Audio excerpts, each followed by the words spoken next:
Buddy, I'm Elwirfy, and I wanted to say welcome back to the videos. Normally, I'd have pre-recorded stuff, so that way I'd be able to take a break without you guys noticing.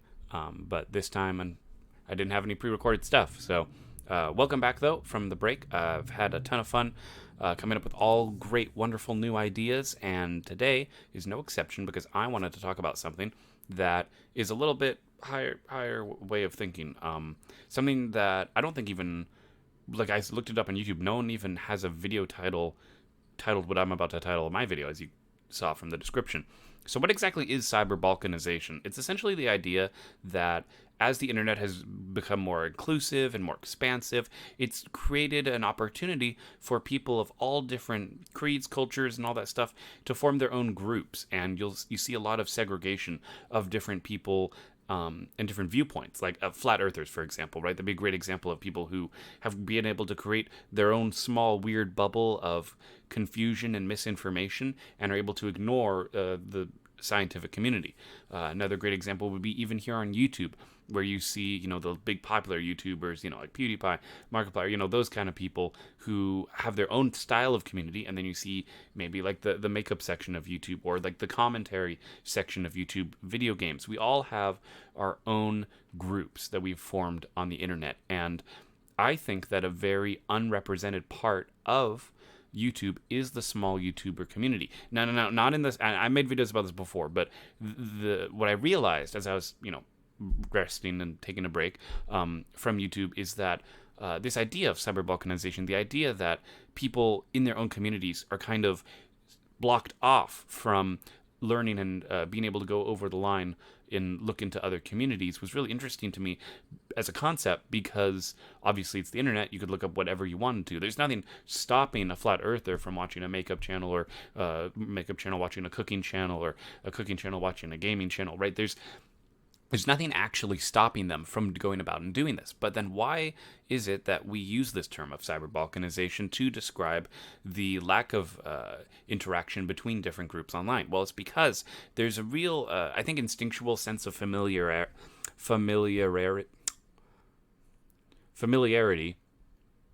I can't say it.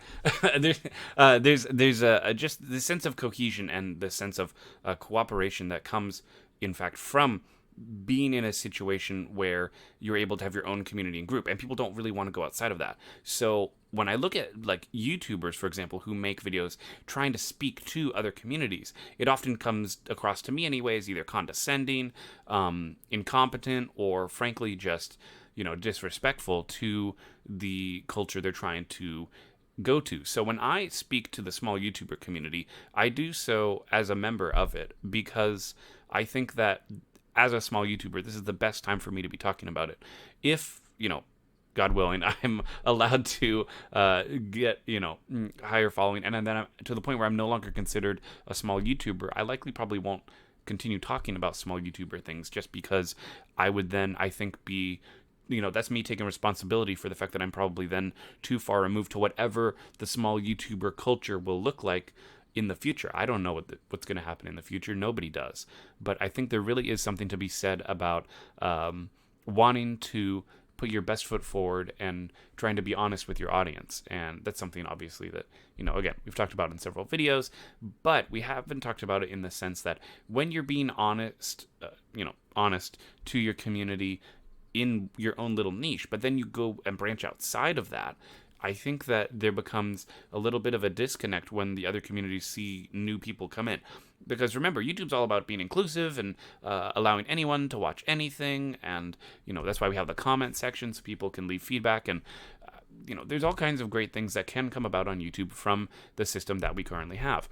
But what I fear, as I continue to see how YouTube trends progress and the way that groups kind of get niched out, and, there's so many hours of content uploaded on YouTube that no one will ever be able to watch at all. So you have to use your time really wisely.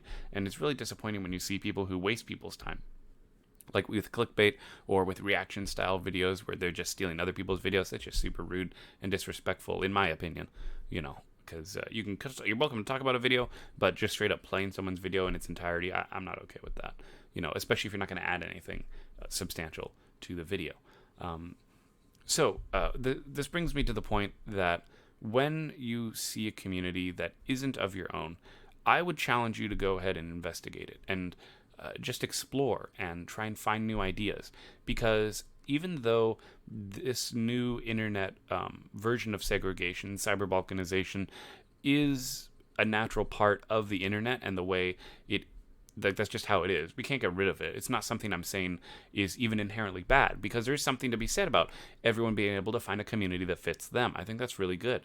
But when we become so distant and we put up our walls between different communities, it makes it harder to relate to people. And I think that's a lot of where the vitriolic reactions come from when people get upset or if something horrible happens. Different communities often have different reactions to things based on whoever is a top speaker or leader of that community. And even though I'm trying my best to be a good influence and help out the small YouTuber community, obviously I can't speak to that. Like I don't claim to be a leader or especially not a more high regarded like a thought leader or something, right? That's not the purpose of these videos. But I think that when you're working on YouTube to try and carve out a niche for yourself, you should keep in mind that the way that you present yourself in your videos is in one way or another putting you into one of these groups. Again, whether that is gameplay or cooking or whatever you're doing. And I'm not saying any of that is bad. You're more than welcome to do that, and I think you should explore it. But I think there's something to be said about wanting to explore different things as well. A lot of people on YouTube give this advice that you need to define your channel as being something. And I guess at this point, I would define my channel as being a variety channel where I just talk about whatever the heck I feel like, because that's the point of my channel, is being me. And I want you to subscribe because you like hearing me talk about my opinion about things that I probably have no business talking about. But that's how the internet is, right? And so I don't know. I've thought about branching out into other ideas. I've thought about making sketches, although even though I'm a writer, I'm not a very good comedy writer. So we'll see if I make funny sketches or more serious stuff. But again, serious stuff doesn't tend to do as well because there's enough negativity in the world anyway, and I'd hate to add to that more than needed.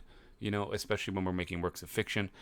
I do think that it is very productive to make something that, if it's talking about a serious topic, I think it's reasonable to add comedy in there. I think that comedy is a very good method for talking about different issues, like something like cyber balkanization, where we're in an era now, and I can only see it getting worse, of groups being so and so separated that they're not exposing themselves to new ideas, new thoughts.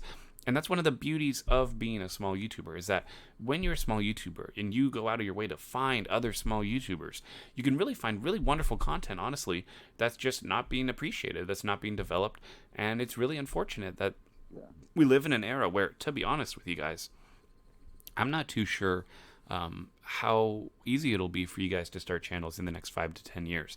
There might actually become a point where there's so much content on YouTube that without YouTube's direct help of like what's new, or under 1,000 subscribers, you know what I mean? Like YouTube should have a thing where it says, do you want to watch a YouTuber who's at 1,000 or less? Do you watch a YouTuber who's at 10,000 or less, 100,000 or less? Like make categories, right?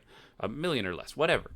YouTube should separate it by categories and then use the YouTube search algorithm within those categories. That way you can discover new stuff, support smaller groups, and heck, you can even find bigger groups easier as well. If you want to find a bigger community, there could be a space for that. Certainly better than Twitch, where Twitch is just a popularity contest, right? If you're starting to stream on Twitch, you're just doomed. At least on YouTube, it's easier for you to find a community that's really welcoming and appreciative. Obviously, as I'm talking to all of you, I am, of course, extremely thankful for all the support you've been giving me over the years and years that I've been doing this. And I'm really looking forward to what is to come ahead. So I guess my challenge for you in this video, besides obviously hitting the subscribe button, would be to go out and explore new things and try new things.